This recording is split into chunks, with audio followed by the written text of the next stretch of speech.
اعوذ باللہ من الشیطان الرجیم بسم اللہ الرحمن الرحیم۔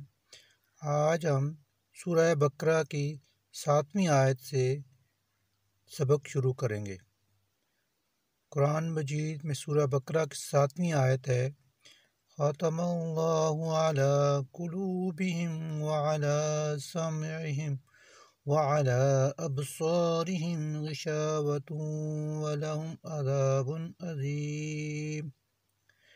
خاتمہ مہر لگا دی ہے اللہ نے، علی قلوبہم ان کے دلوں پر، وعلی سمعہم اور اوپر ان کے کانوں کے، وعلی ابصارہم اور آگے ان کی آنکھوں کے، غشاوۃ پردہ ہے، وَلَهُمْ اور ان کے لیے ہے عذاب عظیم، عذاب عظیم۔ یہاں صاف صاف لفظوں میں بتا دیا گیا ہے کہ ضد اور ہٹ دھرمی بڑی خطرناک چیز ہے۔ اگر کوئی شخص ناواقفیت یا غفلت وغیرہ کی وجہ سے کسی غلطی کا ارتکاب کرے تو اس کی اصلاح کی امید کی جا سکتی ہے، لیکن جو شخص غلطی پر اڑ جائے اور تہیہ کر لے کہ کسی بھی حالت میں نے نہیں ماننا، تو اس کی ضد کا آخری انجام یہ ہوتا ہے کہ اللہ تعالیٰ کی طرف سے اس کے دل پر مہر لگا دی جاتی ہے، جس کے بعد اس کے حق کو قبول کرنے کی صلاحیت ہی ختم ہو جاتی ہے۔ اللہ تبارک و تعالیٰ اس حالت سے محفوظ رکھے۔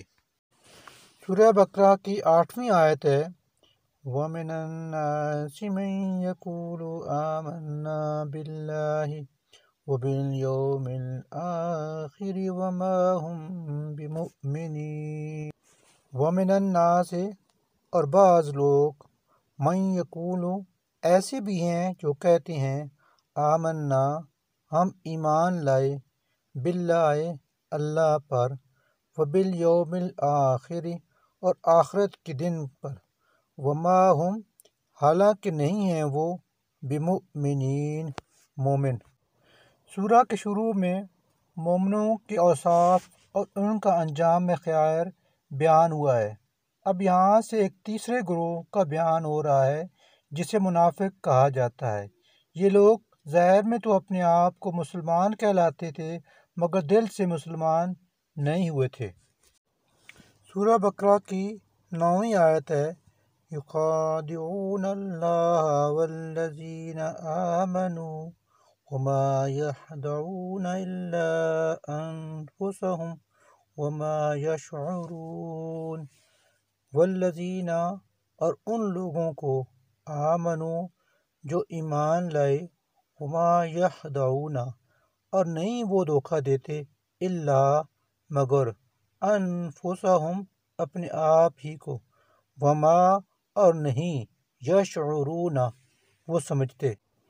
یعنی بظاہر تو وہ اللہ اور مسلمانوں کو دھوکہ دینا چاہتے ہیں، لیکن حقیقت میں وہ خود اپنے آپ کو دھوکہ دے رہے ہیں، کیونکہ اس دھوکے کا انجام خود ان کے حق میں برا ہوگا۔ وہ سمجھ رہے ہیں کہ اپنے آپ کو مسلمان ظاہر کر کے وہ کفر کے دنیاوی عذاب سے بچ گئے، حالانکہ آخرت میں ان کو جو عذاب ہوگا وہ دنیا کے عذاب سے زیادہ سنگین ہوگا۔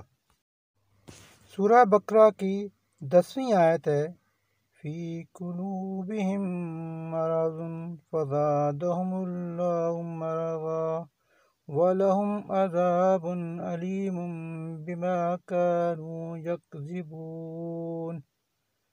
فی قلوبہم ان کے دلوں میں، مرض بیماری ہے، فزادہم پس بڑھائی ان کی اللہ نے، مرضاً بیماری، وَلَهُمْ اور ان کے لیے ہے، عذاب علیم دردناک عذاب، بما كانوا یکذبون اس لیے کہ وہ جھوٹ بولتے تھے۔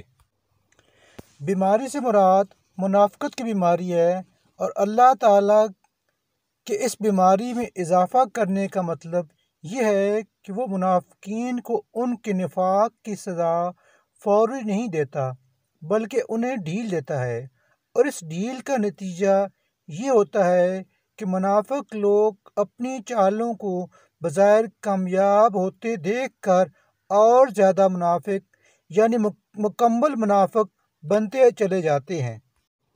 سورہ بقرہ کی 11ویں آیت ہے وَإِذَا قِيلَ لَهُمْ لَا تُفْسِدُوا فِي الْأَرْضِ قَالُوا إِنَّمَا نَحْنُ مُصْلِحُونَ۔ وَإِذَا قِيلَ اور جب کہا جاتا ہے لہم ان سے لا تفسدوا فساد نہ پھیلاؤ فی الارض زمین میں قالوا تو وہ کہتے ہیں انما نحن ہم ہی تو ہیں مصلحون اصلاح کرنے والے۔ سورہ بقرہ کی 12ویں آیت ہے الا انہم هم المفسدون ولکن لا یشعرون۔ الا سنو بلا شبہ وہی لوگ المفسدون فساد کرنے والے ہیں لیکن لا یشعرون وہ سمجھتے نہیں۔ سورہ بقرہ کی 13ویں آیت ہے وَإِذَا قِيلَ لَهُمْ آمِنُوا كَمَا آمَنَ النَّاسُ قَالُوا أَنُؤْمِنُ كَمَا آمَنَ السُّفَهَاءُ أَلَا إِنَّهُمْ هُمُ السُّفَهَاءُ وَلَكِنْ لَا يَعْلَمُونَ۔ وَإِذَا قِيلَ لَهُمْ اور جب کہا جاتا ہے ان سے آمنو تم ایمان لو کما آمنا جیسا کہ ایمان لائے ہیں الناس اور لوگ قالو تو وہ کہتے ہیں انؤمنو کیا ہم بھی ایمان لائے کما جیسا کہ آمنا ایمان لائے السفہاء بے وقوف الا سنو انہم بلا شبہ وہی ہیں السفہاء بے وقوف لیکن لا یعلمون وہ نہیں جانتے۔ سورہ بقرہ کی 14ویں آیت ہے وَإِذَا لَقُوا الَّذِينَ آمَنُوا قَالُوا آمَنَّا وَإِذَا خَلَوْا إِلَى شَيَاطِينِهِمْ قَالُوا إِنَّا مَعَكُمْ إِنَّمَا نَحْنُ مُسْتَهْزِئُونَ۔ وَإِذَا لَقُوا اور جب وہ ملتے ہیں الَّذِينَ آمَنُوا ان لوگوں سے جو ایمان لائے قالوا کہتے ہیں آمنا ہم بھی ایمان لے آئے وَإِذَا خَلَوْا اور جب وہ ملتے ہیں تنہائی میں إِلَى شَيَاطِينِهِمْ اپنے شیطانوں سے قالوا کہتے ہیں اِنَّا مَعَكُمْ ہم تو تمہارے ہی ساتھ ہیں انما نحن دراصل ہم مستہزئون ان کے ساتھ مذاق کر رہے ہیں۔ شیطان عربی میں سرکش شریر اور باغی کو کہتے ہیں۔ انسان اور جن دونوں کے لیے یہ لفظ مستعمل ہوتا ہے، اگرچہ قرآن میں یہ لفظ زیادہ تر شیاطین جن کے لیے آیا ہے، لیکن بعض مقامات پر یہ شیطان صرف انسان کے لیے بھی استعمال کیا گیا ہے، اور سیاق و سباق سے بآسانی معلوم ہو جاتا ہے کہ کہاں شیطان سے انسان مراد ہیں اور کہاں جن۔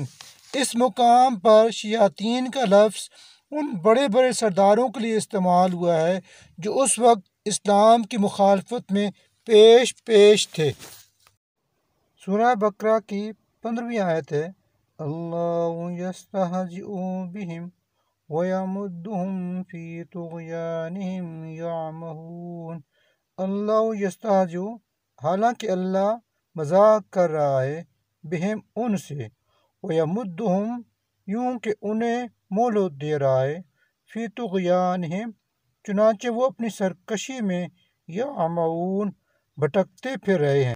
سورہ بقرہ کی 16ویں آیت ہے اولئک الذین اشتروا الضلالۃ بالہدی فما ربحت تجارتہم وما کانوا مہتدین۔ اولئک یہی وہ لوگ ہیں الذین جنہوں نے اشترو خرید لی الضلالۃ گمراہی بالہدا ہدایت کے بدلے فما لہذا نہ رابخت نفع دیا تجارتہم ان کی تجارت ہی نے وما کانو اور نہ ہوئے وہ مہتدین ہدایت پانے والے۔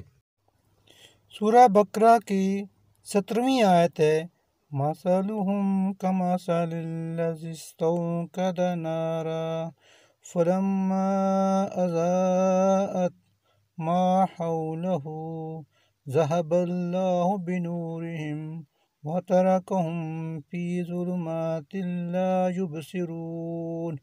مثلہم ان کی مثال کمثل اس شخص کی سی ہے الذی جس نے استوقد نارا جلائی آگ فلما پھر جب اضاءت روشن کر دیا اس آگ نے ما حولہ اس کے گرد نواح کو ذہب اللہ تو لو گیا اللہ بنورہم ان کی روشنی وترکہم اور انہیں چھوڑ دیا فی ظلمات اندھیروں میں لا یبصرون کہ کچھ نہیں وہ دیکھ سکتے۔